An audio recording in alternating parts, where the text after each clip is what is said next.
the Who Loves You studios of Arizona. We are live talking Conor McGregor, TUF 31, UFC Vegas 76, MUTCH versus ZUCK, and much more with Renato Moicano live with the MMA-Holes.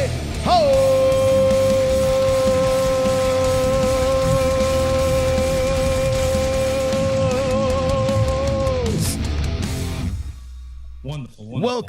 Welcome everyone to the stream. It's Wednesday. Hopefully everyone is ready to roll as we have an exciting show planned for you. My name is Mystic Moss, Chris, King of the Dragons. I will be your host for the evening, and we have a glorious episode planned for you guys tonight as we're going to be discussing the UFC. The latest is what's been going on. We reacted to TUF last night. We'll probably be making fun of that. You got the UFC this weekend with Strickland back in the mix, and yeah, it's going to be a wonderful night.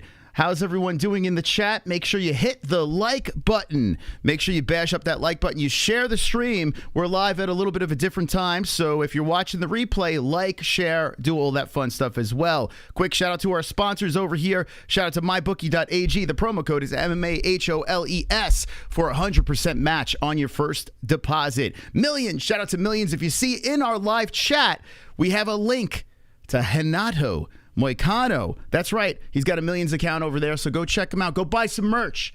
Stop being cheap, okay? And oh, speaking of Renato Moicano, Mr. Moneyman, we have him live on the show tonight. Let's go, champs.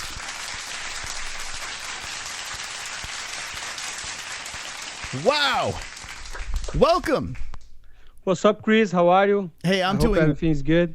I'm doing well. Everything's wonderful over here. It's great to have you on the program tonight. Thank you so much, my brother. Thanks so much for the opportunity. I am just started on the YouTube, so this is good for me. Thank you so much. All right, listen, I see you're killing it on your channel over there. When did you start your YouTube channel? 20 days, I think.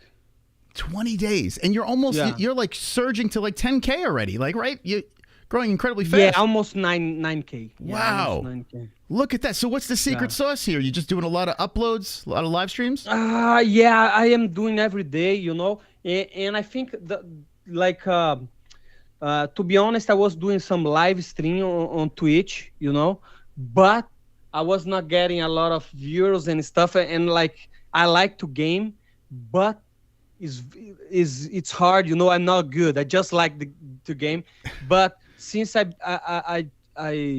switched to YouTube, it's have been way easier, you know, because I think there is more MMA fans and also a page like MMA Guru. He sent some people to my chat stream, so that's why I started on YouTube, you know, because I saw there is a lot of MMA fans out here.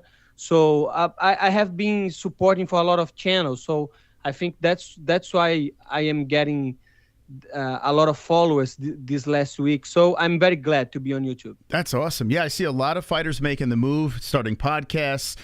Listen, I mean, you need life after the UFC, right? You can't fight forever, correct? Yes, exactly, my brother. That's why I want money. Look at that. I want money because this beautiful face cannot be punished forever, brother. I have to find another ways to monetize. That's why I am doing this YouTube thing. And not only that, you know, not only that, because I feel a lot of fighters, they complain a lot about the media doesn't care about them, or about UFC doesn't pay them. And I was one of those guys saying, man, when is going to be my time? I did this, I did that, but guess what? Nobody gives a fuck, brother. Nobody. I'm sorry for the word, brother. Nobody gives a fuck. So you have to go over there and try yourself. And I'm trying, brother. I put my face, you know, and say, hey, I want to do this YouTube channel. If it fails, it's gonna be my fault. If succeeds, it's gonna be my fault. So I'm trying, brother. I'm trying. Hey man, you're grinding and you're doing a great job over there. Listen, I'm a fan. We've been doing this channel for, it's going on 7 years in August. And I'm surprised I haven't crossed paths with you. I've had some crazy opportunities to speak to some of the UFC fighters, but haven't had a chance to speak to you. You have like one of the most craziest resumes. And when I was thinking about that RDA fight, this is the fight I want to talk to you about. Dude, Yes, of course, man. you are a madman. Like, you went into that. Did you take that fight on short notice? Like, what happened with that thing? Like, you went in there and it was just a war. Man, to be honest with you, I just had the fight against Hernandez on Texas, and I talk a lot of big stakes and big money and all that shit, and people start to recognize me, and I say, okay, and I went to Brazil. You know, I was here like party and stuff, and have a good time with my family, and I decided, and I just got my green card at the time, 1 year ago. And I thought, man, I'm going to Brazil to celebrate with my family. And brother, let me tell you something, because sometimes I can be cheap, you know, and I got the worst flight, the fucking worst flight, brother, to Brazil. So we go to fucking, I don't remember the state, far away, and we stop in Panama, we stop in São Paulo, and we stop in Brazil. Worst flight ever. And my son was crying the whole flight, brother. When I got on Brazil, I land on Brazil. We were staying on my sister's wife home, and she bring me a bottle of whiskey, and we start to drinking a lot, like we start to party and stuff. And in the morning, UFC called me and say, hey, we got a fight for you. No, Rafael Fiziev could not make the weight, or he's with COVID. Do you want the fight? And I call my manager and say, what is the money? And the money was right.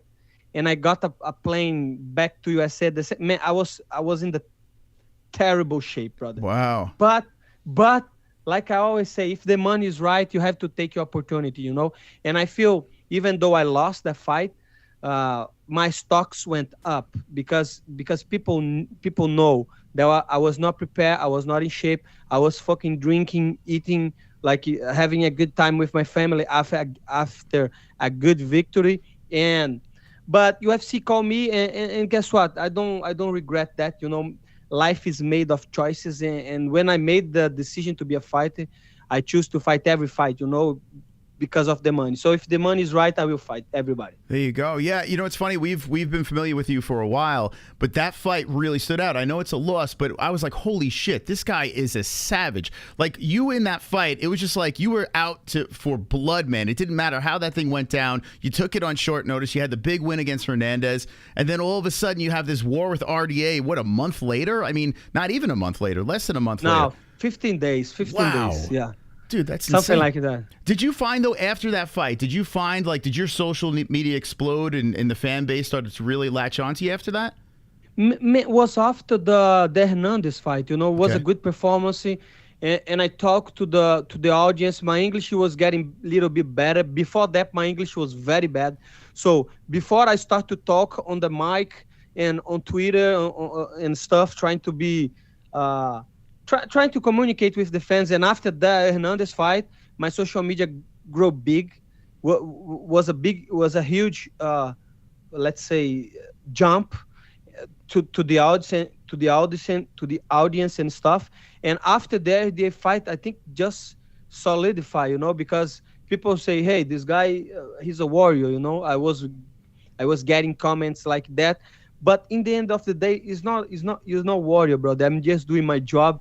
I'm just trying to get some money, you know. Yeah. And I don't quit, brother. Dude, it's you know, and it's about that. I mean, Jesus, I became an instant, like, I've always been a fan, but after that fight, I was like, holy shit, I'm watching every fight this guy is in. Like, that was nuts out there. And then I looked back to refresh my memory and looked at your resume at 145, at 155. I mean, you fought the best of the best out there. But the English thing, though, is interesting. When did you start learning the language? I started learning English only when I got here in USA, 2019. Okay. But still, I could not even go to a McDonald's and ask for a number one, number two. Very, very bad English, you know. So, and I thought, okay, I will move to America, to Florida, and I will learn English. But guess what? Only fucking Brazilians here, only fucking Spanish people here. So if you're trying to learn English in fucking Florida, I'm telling you something, you're in the wrong place, motherfucker. Yeah. So you think everyone's gonna be speaking English and no one's speaking English? Man, no, because we have coaches there is a lot of Brazilians coach, but we have like Mike Brown, we have Steve Moko, Steve Bruno, a lot of American coaches, but mostly, you know, American top team are Brazilians. You know, the coaches and the people, there is people from all over the world. But when a gym is big like that, you have Russians and they just talk to Russians. You have the Brazilians, we form groups, you know, you know what I mean, you know. So you have like Poland guy. So everybody makes like a tribe, and you just talk to people from the same language, and that's make hard for you to learn English, especially because you spend so much time with people that speak your same language, and is a huge team, you know. So it's very hard, and that's why but while ago I bought a computer and I started to play some games that I played when I was younger. CSGO was a very old game, and I remember when I was 11, 12, I used to play that game, and during the pandemics, a cousin of mine say, hey, why don't you play this fucking game? And I bought the computer, and I saw the game, and I remember when I was a kid, I say why I stopped to because I used to love play video games. Yeah. But once I become once I start to training, that was over, brother. You guys know, you guys have a YouTube channel, you know how hard it is to build up something, and in the fight is the same. So since I am 13, 14, I train every day for 20 years, brother. My whole life was training, so I didn't have time for nothing, brother. But on the pandemics, I bought the computer and I start to play the game.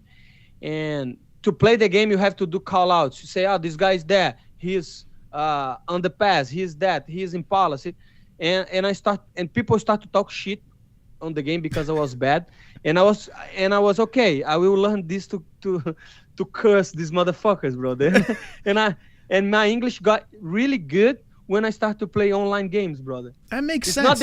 It's not the best English, but it's the English that I got. I tell you, it works. You know, I think about it, like people learn how to skate, they can't do it, but if you put a hockey stick in their hand and you put a puck on there, they start playing hockey, they learn how to skate. So it's like if you distract yourself, throw yourself into the fire, you could learn the language quicker. That's actually pretty smart.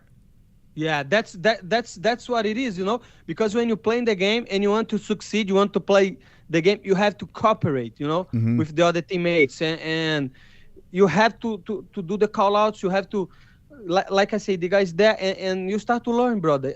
It's like everything. Yeah. That's why I recommend, if you have hard time to learn language, try to play some games, because you're gonna distract yourself, and eventually you learn something. Yeah. Wow. That's actually really good advice. If you guys are just jumping in, we're live with Renato Moicano. You got the money nickname going. You got the fancy graphics. Do you do your graphics and stuff? Your thumbnails? No way, brother. No way, brother. I don't. I have a guy that does for me, a Brazilian guy, and actually, do you know Nascimento, Zé Colmeia? He's a heavyweight. Yeah. Heavyweight of UFC. He has a cousin too that does that, and he did for him. And I say, hey, I want to do the same, and he's helping me. So everything in my channel, he is helping me. Like he's like my editor and do everything. So I just sit here and talk shit. He does everything for me. So you do your whole thing. You do your whole thing. Yeah. I do a lot of this stuff. I have a co-host, but I married her, and then we popped out a kid. So she's playing with the baby right now. But usually it's a two-person situation. But yeah, I learned on the fly. Yeah. You know, I was a delivery guy, and then I was just like, I love this sport so much. Let's start a channel, and then I started learning as I went along, and away you go. That's awesome. Yeah, awesome. You could learn a lot just watching YouTube videos, right?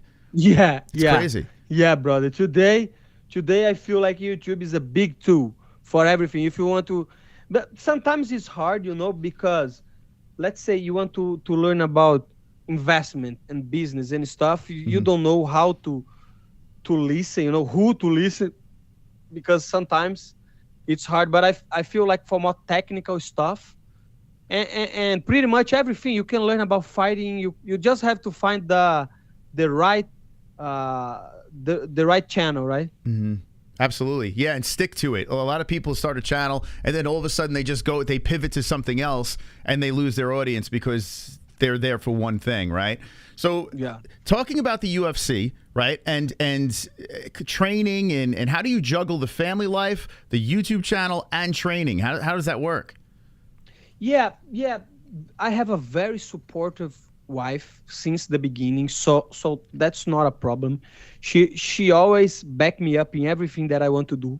So it's really easy for me, you know. It's really easy. I'm not gonna come over here and say, it's hard. It's not hard because, man, to be honest, I don't do much, brother. I just wake up, everything is okay at home. I just have to do my thing, which is right now do YouTube. But when I am not training right now because I tore my meniscus of the knee, so I'm only doing PT at morning. So I go to the PT at morning, do my strength and condition, do my physiotherapy, and get back home. And I'm doing the YouTube stuff. But when I get back to the training, I want to see how the schedule going to look like, you know, because I don't know how I will do it and if I can do it the way I'm doing right now. But I'm planning to do at least 3 videos a week, you know, and at least 2 live streams a week. So that's what I'm planning to do. Guys in the chat, make sure you go subscribe to Moicano's channel. We got it pinned in our community post over there. I'll put it in the comment section after this as well. And also, he's got his shop over there at Millions. So if you want to go get some swag or if you want to watch one of his watch parties, go click the link in the live chat. We got it pinned. Support Money Moicano. He wants money, right?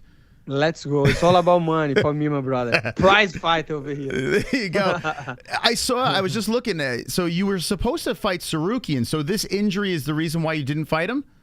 Yeah, exactly. I had the contract signed and everything, but unfortunately on my sparring session, I tore my meniscus and I had some surgery. So right now I am recovering from that injury. But let's see what UFC have to us on my next fight. I hope I get a ranked fight again. Yeah, so that is the reason why he fought. I can't remember the other. Neto. That's right. Yeah. So you were the original fighter. That fell apart, and then wow, that was a big fight right there. Man, oh man. That was a big fight. That's a big fight, you know. And it's just unfortunate. Main event. Like, man, I wish I was healthy enough to, but my knee was fucked, brother. Yeah. I try to be on the fight. I try, to stay on the fight, but my knee was popping off, you know, and was locking. So, like when I kick, or when I was moving, my knee was just popping off. So. I went to the doctor and we did the MRI, and he said, no, you have a big tear on your meniscus and we have to fix it or it's going to be worse, because I already have a ACL surgery from 10 years ago. Oh, wow. So he said, if you fight like that, your knee gonna lock up and you could even make this worse. So it's better for you to do the surgery, and because that way it's going to be better for your health and your career on the future. Yeah. And I follow the advice, you know, but it is what it is, you know, and let's see what UFC holds to me on my next fight. Yeah, the fact that they were putting you against Sarukian just goes to show you that they want you fighting these top guys. What are your thoughts on Arman? What are your thoughts on him? Like, how do you see him as? I mean, he's calling everyone out. He's saying he's going to beat everybody. Yeah, no, it's just hard to talk about Sarukian because we are in a strange situation, brother. If we're another fighter, I would shit on him. I would trash on him. Yeah. You know, I would talk a lot of shit because at this point of my career, brother, I don't give a fuck. But there is something that people don't know. We have the same coach. You know, the head coach of Sarukian is my head coach, you know. So when we signed the fight, because like you say, everybody was dodging him, you know, and I always want to fight guys that are good and that are above me on the rankings. So soon at UFC offer me, I call to my coach and say, hey, I cannot deny. I know you like the guy. I know you his coach too, but I cannot deny, brother. That's a good fight for me. And he say, okay, I don't want the fight, and I'm not gonna corner any of you. And I say, okay, that's good. But but at the same time, the fight didn't happen, and it's hard for me to be here talking shit about him, criticizing him, and we have the same coach yet, Yeah. So I don't want to do that in respect to my coach, but I will be honest to you. I think I'm better than him. Overall, I'm better than him. He probably is a better wrestler than me, But the way the fight went, and the way Neto stand up and defend the takedowns and even clipped him, I feel that would be a very good match for me. So I'm not gonna talk shit. I'm not gonna say he's this on that. I just say I believe in myself above all fighters in the division, bro. I truly believe in myself. And that being said, I want to fight all these motherfuckers, bro. It doesn't matter. Even Tsarukian, if UFC rebook the fight, I would fight him. Even though we have the same. So I'm not going to talk trash. But if UFC want that fight will happen, brother. And you know how it is. UFC, in the end of the day, UFC have the power to do whatever fight they want. Yeah, absolutely. I mean, I don't know if this is right, whatever fight they want. Is that right? In English? Yeah, no, that's right. But I mean, UFC does whatever the hell they want. It's their company, right? You look at a guy like Saruki, and he's a pretty marketable guy. I could understand why they would want to push him. But I think he's marketable. Well, every time we do a live stream, and dude, his fans just show up, man. They think he can fucking walk on water. Like it's. I got to be honest with you, I'm not sold on him. I mean, I think he's very good. I don't think he beats Charles Oliveira. Do you think he beats him? No. But let me ask, I want to talk more about this. Why do you think his fan base is so strong? Because his YouTube channel is not that big. Mm-hmm. I know he doesn't post a lot. He doesn't do live streams. But if you see compared to a guy like Gilbert Burns, and I don't know, Gilbert Burns is one of my friends. Sure. But how big is his audience too? You know what I mean? I don't know. That's why I think people got mistaken, because a lot of fighters, sure, they have fans. Sure, people want to see them, but they are not. But they are not really.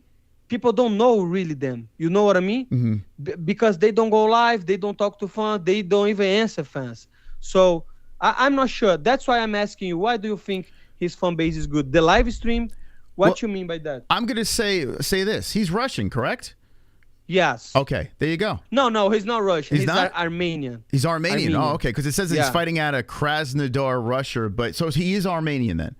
Yes, he's Armenian. Okay, but I feel like, I don't know, maybe I'm lumping them all together, but I feel like they travel in packs, and the fan base just rolls with it. Anytime I hear Saruki and we talk about him, if I say anything negative, I do get a lot of backlash. And I'm noticing that there is a push. Like if you throw him on an Abu Dhabi card, I feel like he would kill it. Like I got what you're saying. I understand what you say, but listen to me. UFC, when they have a guy that is marketable, they push him, like Paddy Pimblett. It's not the same. It's not the same thing with Pharma. I don't think they are really pushing him. I don't. Interesting. I don't. I think he's good. I think UFC know he's good. I think a lot of people avoid fight him. How do you say that? A lot of people don't want to fight him. Yeah, avoid him. Yeah, don't want to fight him. Deny, don't want to fight him.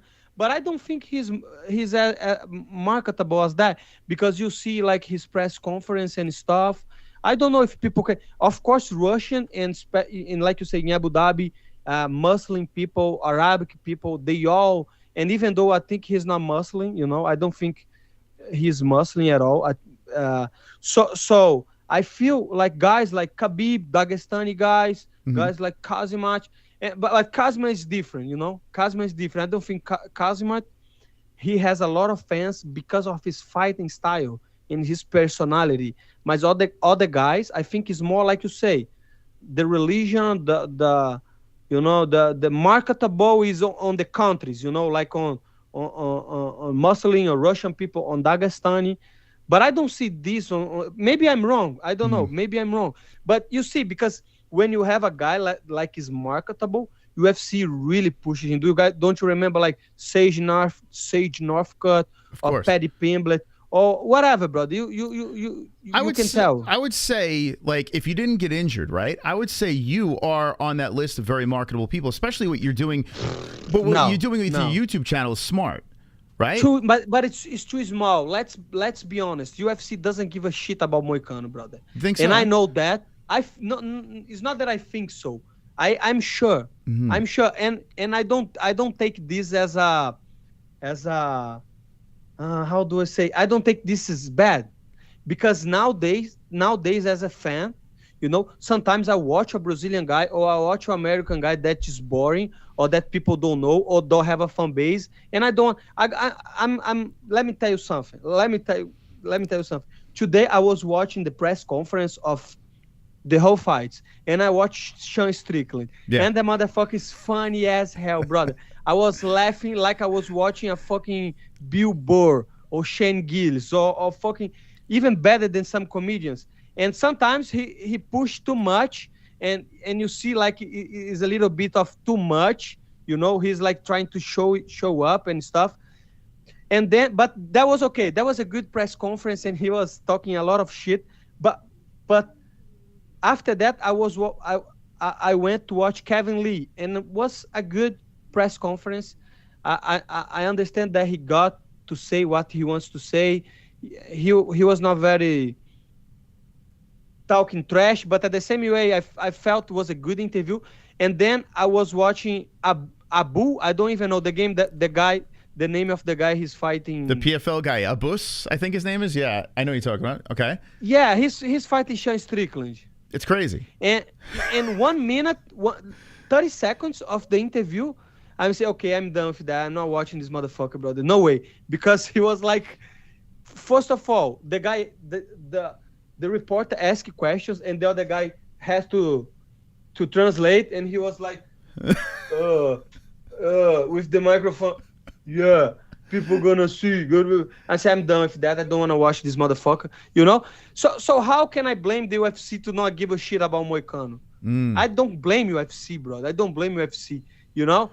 I blame myself to not start to talk and to do the things that I'm doing right now. Okay. That is, make people know me, make a strong fan base that can help you to build up your brand. You know, because in the end of the day, it's just it's a business, brother. Yeah. You know, it's a fucking business. So it's not that I think I know most of the UFC fighters, UFC don't give a shit. And that's why they push some of the fighters like Paddy Pimblett, because they know people like Conor, like these guys, because they know these guys are marketable. So that being said, that is my case to say why I don't think they are pushing Arman. The same way they didn't push Islam. Islam had 8 fights to be a champion. Yeah. You know, he had 8 fights to be a champion. Khabib was 9 fights to be champion.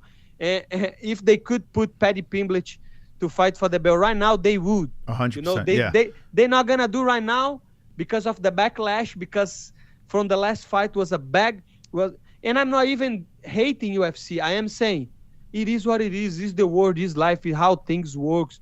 Money talks, and in the end of the day, is a business. And if I had a business like UFC, I would do the same. Yeah. If I have a YouTube, if I have, and one day I will have a YouTube channel with millions of subscribers, you know, I will do the same. I want people that get more views than myself, you know. I want to bring people that bring more eyeballs. I want more money, brother. It's all about money. That's it. Well, so do you feel like a guy like Topuria, who just fought, who has I feel he's very marketable. Yeah, right? They're pushing him. Yeah. Like he's getting a fast pass. Yeah. They pushing him, but for the right reasons. Yeah, it's funny. Pushing him. It was funny when Topuria fought. I told the audience, I was like, you know what? I like Topuria. No, nothing against Sarukian, but I think Topuria is more fun. I don't know. They must have sold that package nice for me. The UFC sold me that bill of goods, and now I'm like, yeah, I want to see that. And I looked at the fights. I'm like, wow, he got there pretty quick. But Paddy Pimblett, because they were throwing freaking shit in the hallway at each other. That's probably why. Yeah, but not only that, they know the motherfucker is good, brother. When a fighter is bad, I say the fighter is bad. But Topuria is good. He is the real deal of the division 145. The guy can knock you out. Listen, he knocked Jay Abbott. Jay Abbott is a tough dude. He's a tall guy. He's a big heavyweight, and he landed a big high kick on Topuria's face, and Topuria recovered and knocked him out badly. Topuria finished one of the best jiu-jitsu on the division. Bryce Mitchell, you can like him or don't like him. Fuck the flat earth and all that conspiracy theories. You can believe that or not, like the vaccine, the COVID, all that shit. But he has a good jiu-jitsu. And he finished him on the ground.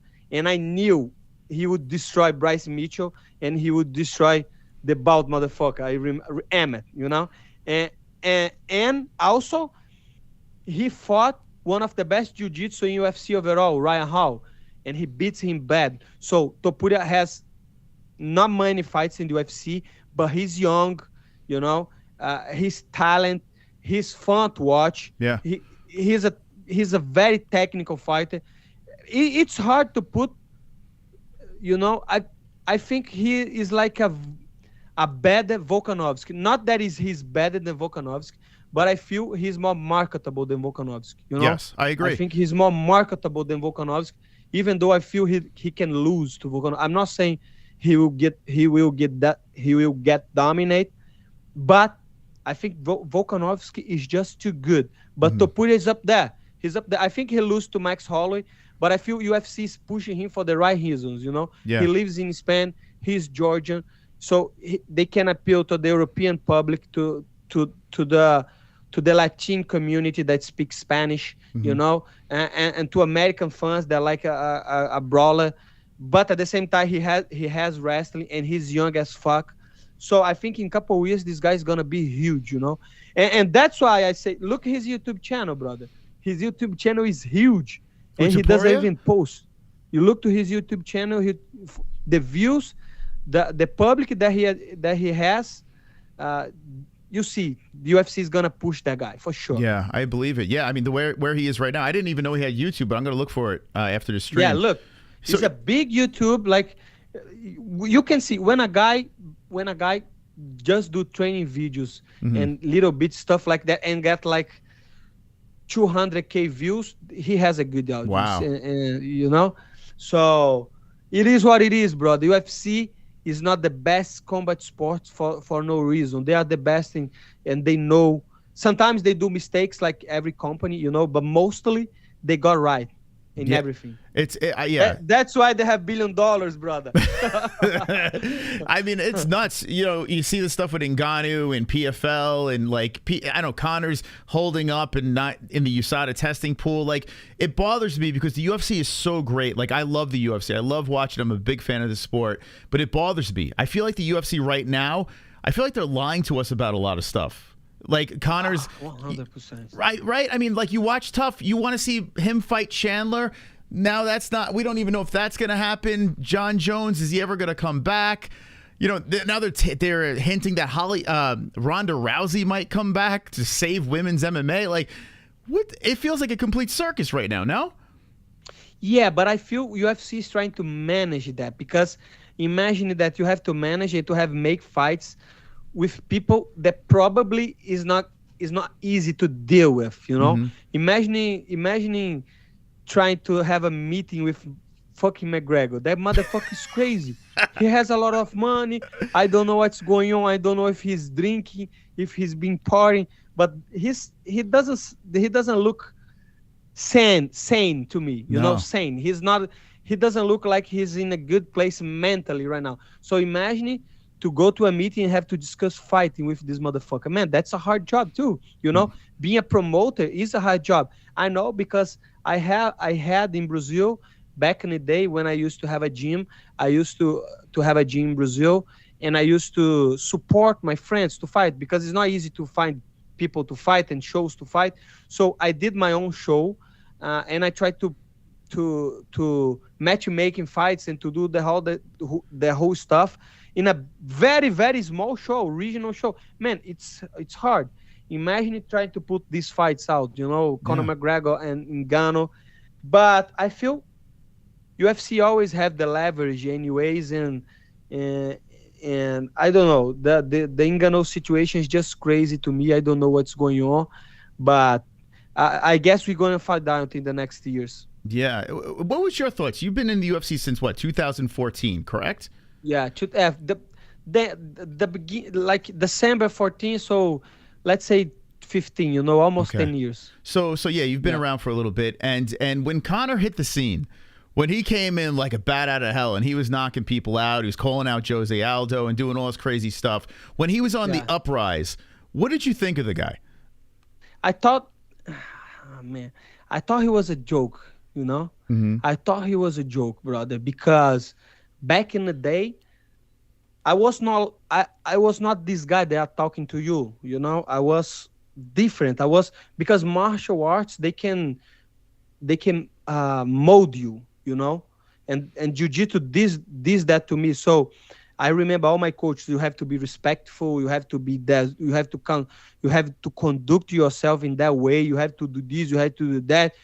And when I saw Conor, and I just saw this guy is a representation with everything that is wrong on martial arts. So he's like the villain, you know, he's the bad guy. And I don't think he's good.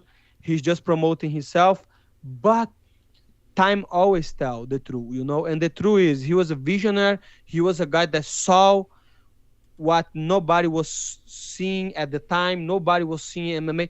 And the truth is, he brought MMA to a bigger scene. Yeah. If MMA is a bigger scene, if people that never watch MMA are watching, was because like Mayweather and Conor McGregor, or the fight with Khabib, even though he lose, or the fight with Aldo, you know. So let's be honest. He brought the sport to the other level. So in the end of the day, he was wrong, and everybody he was right, and everybody was wrong.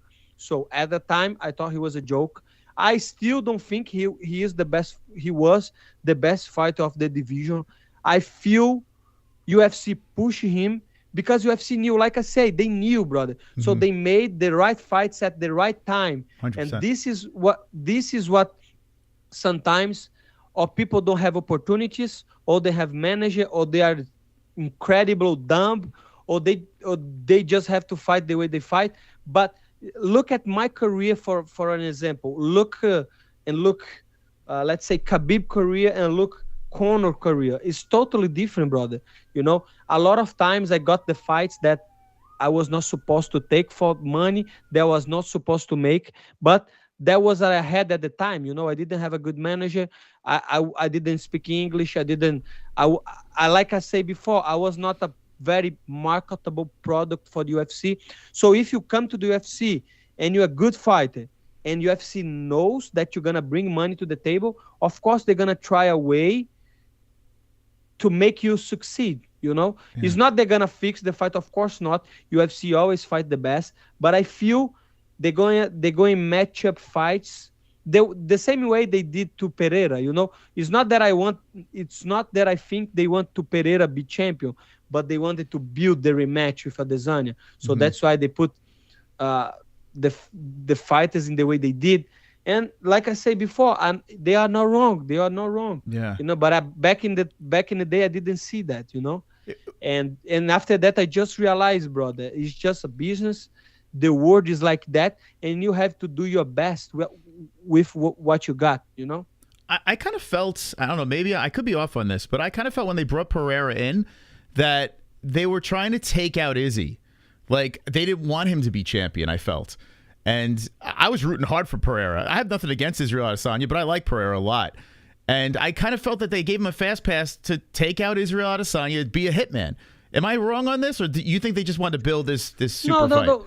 Like I say, I don't want to say you wrong. I don't want to say me right, because we never know, brother. And and like I always like to say time will tell. In the day, time will tell. But I feel Pereira is not as marketable as Adesanya, brother. You can see Adesanya is a star. Like him or not, look his views on YouTube, on Instagram, or whatever, on the social media. You know, so people like him. He's different. He has his own way, and I feel Pereira not speaking English and being Brazilian, that is hard market for UFC. But I could be wrong, because at the same time, Pereira is very exciting to watch. Yeah. Well, I think this is what I think it is. I think it comes down to pay-per-view buys. And I have a feeling that Izzy does not sell pay-per-views. I think he's very popular. I think, like you said, he's killing it on YouTube, his social media, everything. But I think when it comes to actually paying the price for a pay-per-view, I don't know if Izzy, they haven't released many numbers of his fights. And I think there's a reason for that. Yeah. There is a reason, of course. Yeah.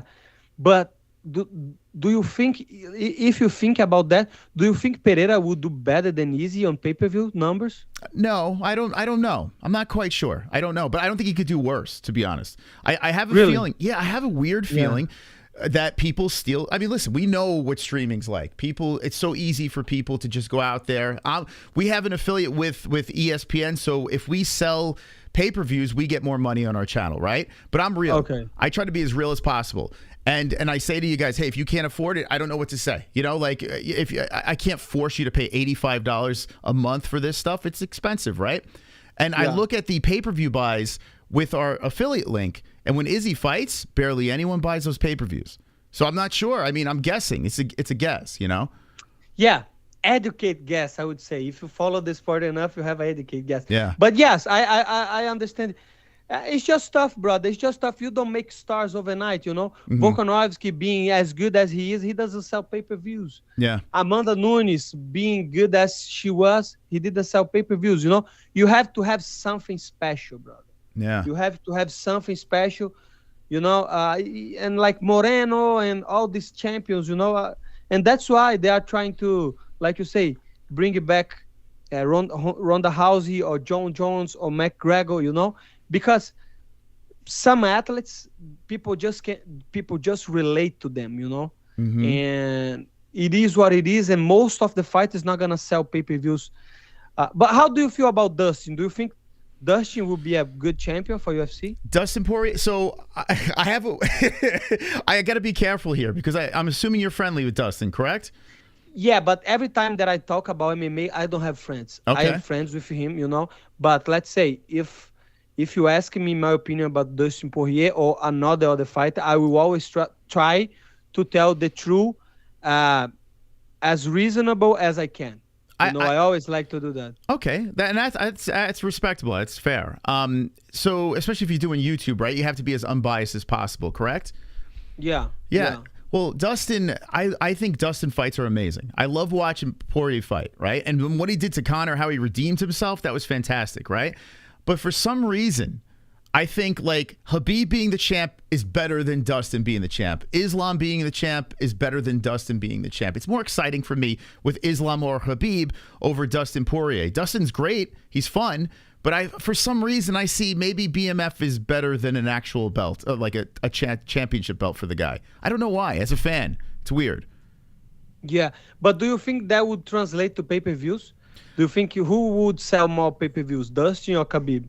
Khabib, 100%. Yeah. Just our second or third biggest stream we've ever done was Khabib. Khabib was like, Conor and Khabib made me be able to do this for full time. You know, like I wasn't able to do YouTube full time until Conor came in, and then Khabib came in, and all that shit happened. We were able to capitalize off of that. So just judging by that, I mean, Khabib was massive with pay-per-views. You know. Yeah. Nice. Hey, let me ask you something about your channel. You do mostly lives, right? Not videos. Or you do videos too? Yeah. So we're starting to do some uploads. I don't pay attention to much. We hoard subscribers on fight reactions. That's like we'll get like 2,000 subscribers in a night on a pay-per-view. So like we hoard them on pay-per-views. We gear our channel to just focus on the fights. We do commentary. and live interaction and all that. We've been doing that for 7 years. It's worked. But nice, brother. Give me some chips. I want money. Dude, you're doing the right thing, though. You're doing it smart because you're following the guru way, right? MMA Guru, who came in after us, he focused on those uploads, and they're very valuable. That's gold. That's reoccurring revenue. You're monetized now, so you get a fucking pop in video predictions. Dude, your AdSense is good. We're demonetized with AdSense. Why? So it's like we're unlimited. We got in trouble. I got into when we were in New York, I got under Ariel Helwani's skin. I got under Luke Thomas's skin. Vox went after us. Like I got into a lot of trouble. So now I'm trying to backpedal a little bit and be a little bit more family friendly, I guess. I don't fucking know. Who knows? But anyway, live streaming is our secret sauce, but the uploads are the way. I mean, there's no doubt. And you have to be careful with live streaming. Because if you're doing the uploads and you're live streaming a lot too, it could throw it off the algorithm. So that's crazy, right? Nowadays you have to be careful about the algorithm, right? It's fucking stupid. You don't want to mess the fucking algorithm, right? Yeah. It's like a fucking god. You have to every day pray for the algorithm. You gotta check. Do you check your analytics all the time? Are you constantly looking all the fucking time? For 20 days, brother. All the time. I try to answer back every question and every, because I'm really every time that I do something, I like to try my best, and I'm trying my best on this YouTube channel, and I hope I get big on YouTube. But let's see, only time will tell if it was a good or bad choice. Well, listen, I'm here to support you, man. I love what you're doing. You're a fucking awesome dude. And everyone in the chat, go subscribe, man. Go subscribe to Moicano's channel. I'll make sure I'll give it out to everyone. We got his Millions link as well. Buy some merch, you cheap fucks, and and give him that money. Make sure the like button, motherfuckers. That's right. Sure. The algorithm loves that shit, bro. So what I want to do here is I don't want to keep you on all night. Dude, I could fucking talk to you forever. I want to make sure I wrap this thing up so you could spend time with your family.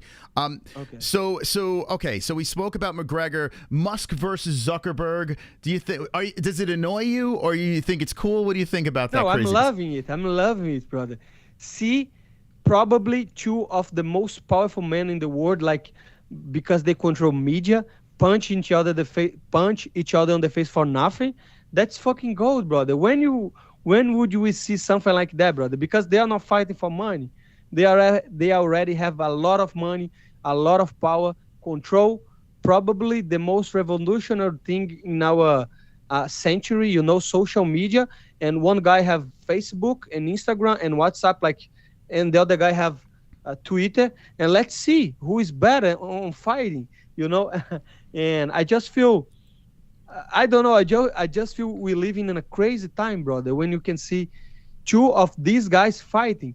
But I don't think will really happen, brother. There is no way this fight is going to happen, brother. I agree. There is no way. There is no way. There is no way UFC is going to put that fight, on a cage, and we have the commission, and I don't fucking know, brother. But let's see. I hope I'm wrong, and I hope they make that fight.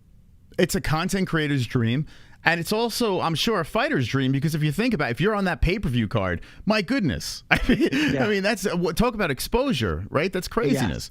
Yes, that's crazy. And not only that, for the sport too, because like I was saying about Conor, every time that you have a big name in the fight MMA, the whole MMA community is gonna benefit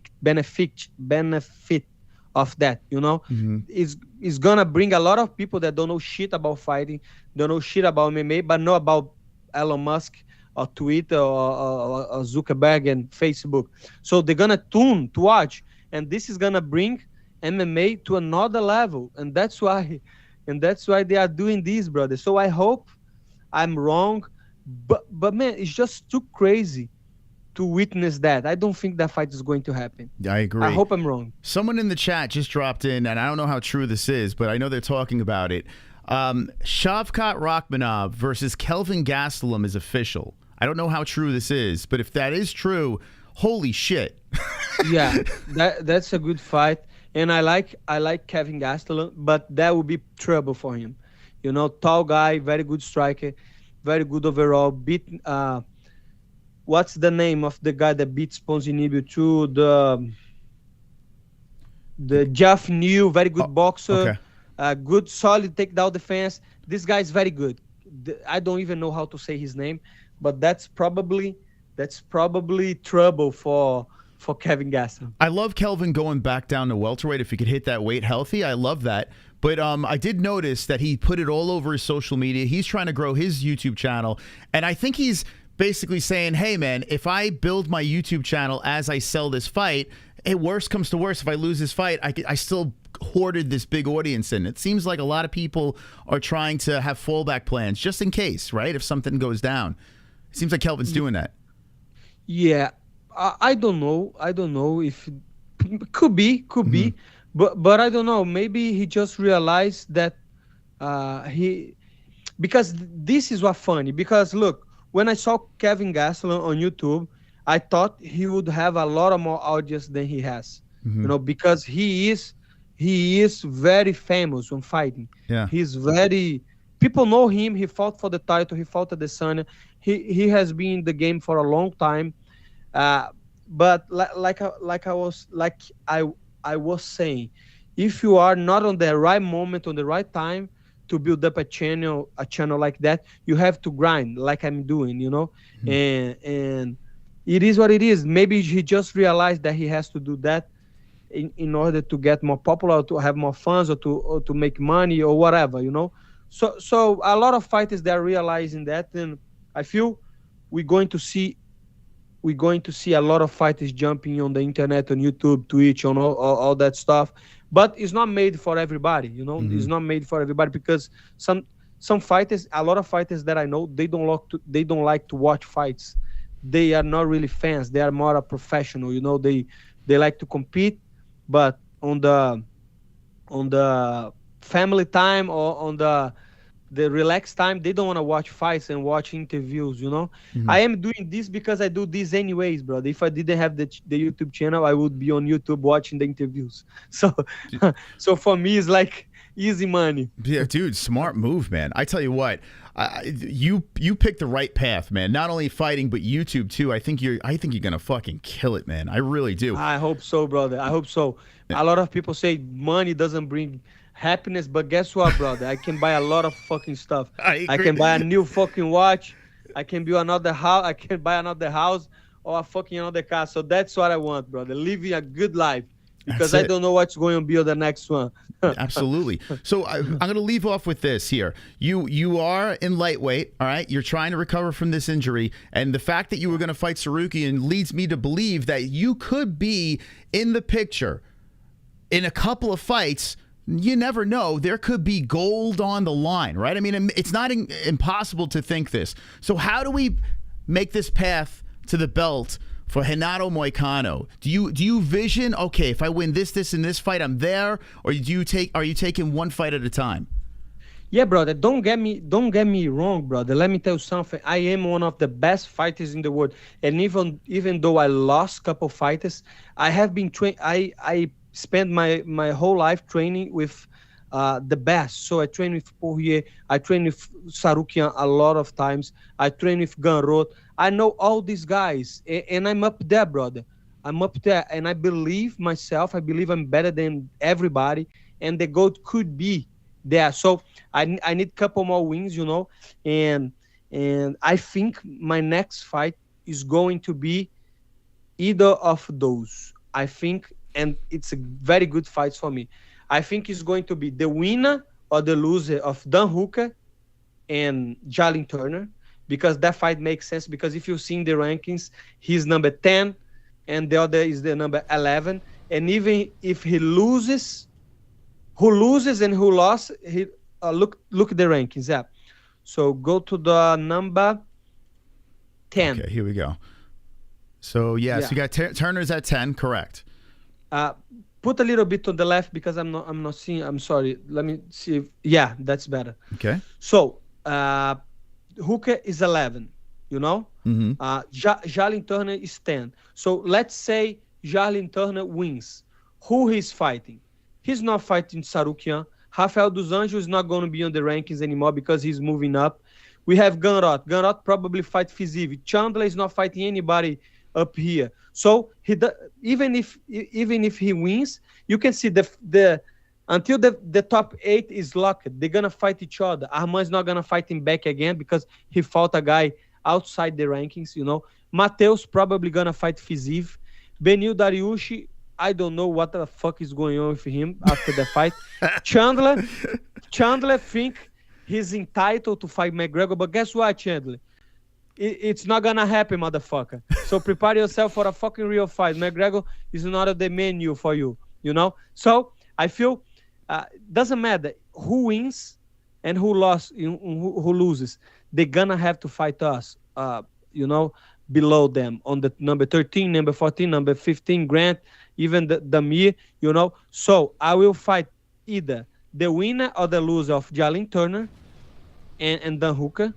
That's for sure. Or listen to me, or Paddy Pimblett, you know, or Paddy Pimblett, because he's coming off an injury. I know he injured his leg or something.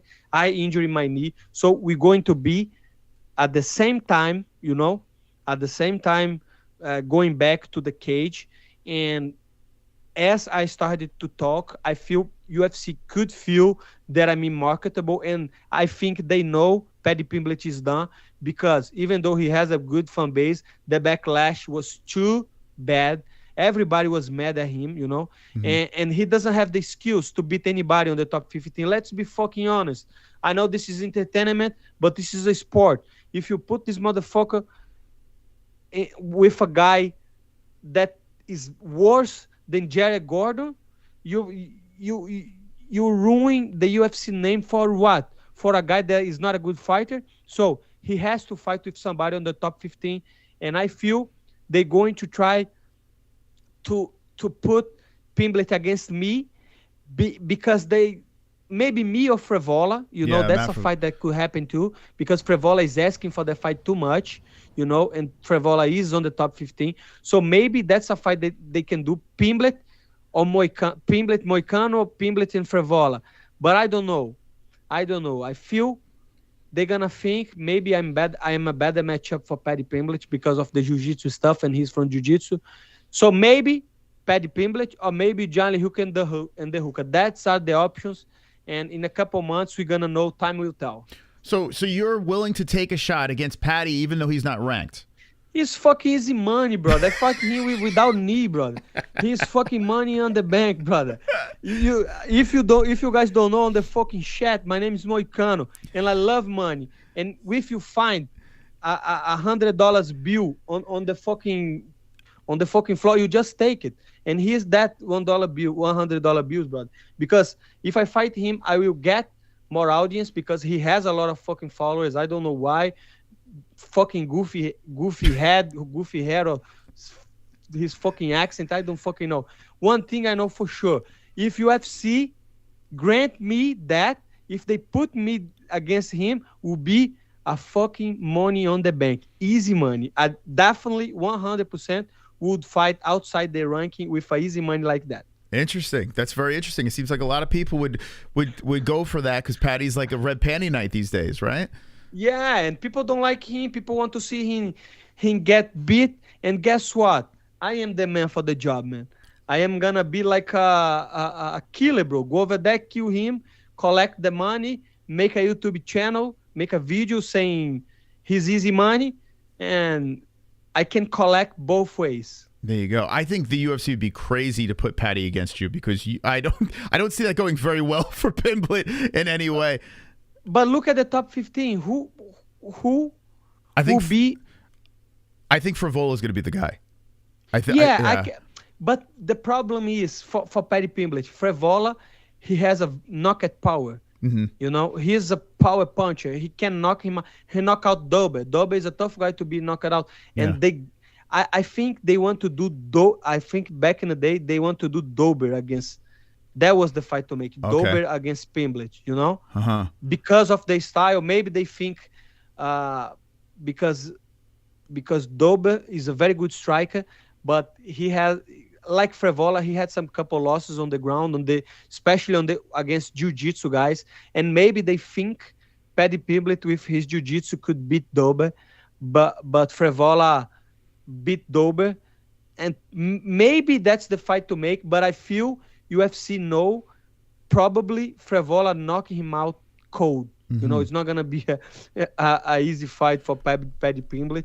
So maybe they say, no, let's give this money to Big Money Moicano and see what's happening.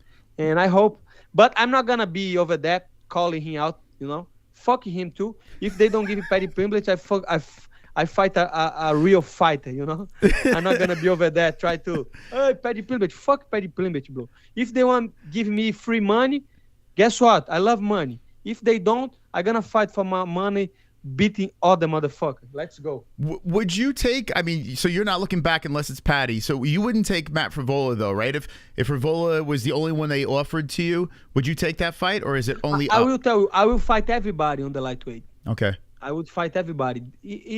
Man, I am not picky and choose. Like I say, I am prepared to fight everybody. The money has to be good because I'm fighting for money, you know? Sure. So if they want to give me a guy that is ranked above me, like above is on the top, right? If they want to give me a guy top 10, top 5, you know, I am not too picky about the money because of course if I beat a ranked fighter, that's gonna be good for me, especially on my purse and stuff. But if whatever fight they want to make, we're gonna talk numbers, and if the number is right, we're going to make. And guess what? I'm not too hard to convince too. You know? There you go. Just talk about the money, yeah. I love it, dude.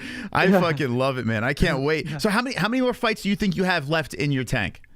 Man, I don't know. I just signed four more fights with UFC. Okay. You know, so 100% I will fucking fight the 4 fights. But I don't know, man. I don't know. Life is being good to me. I am doing a couple 100,000 on each fight, you know, and I'm living my life. I love to be a fighter. I love to train.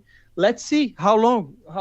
I don't want to fight until I'm 40, you know, but who knows, brother? It's a tough fight to be a fighter, you know. It's a tough fight, but I'm planning to have more fights under my belt, you know. There you go. Well, listen, I tell you what an appearance. I want to give you a round of applause right now, Mr. Moicano. Beautiful stuff. Let's go, motherfucker. Someone super came chat. in. Hit the super chat. Someone came in a super chat and said, hold on, let me just play a couple of things here and I'll let you off. Thank you, Dank Armpit, for the super chat. I appreciate that. Dank Armpit. We got one more over here. Let me play this. And I like this one here. Let's play this here real quick. Super chat. Super chat. Moss, you gotta get Renato on here more often. Listen. Let's go. Anytime. You're welcome back anytime. Renato, right? Is that how you pronounce it? Just call me Money, motherfucker. All right, Money it is. Well, listen, you're welcome back anytime you want to come on. Dude, that was great, man. I could talk to you forever, but it's getting... brother, nice.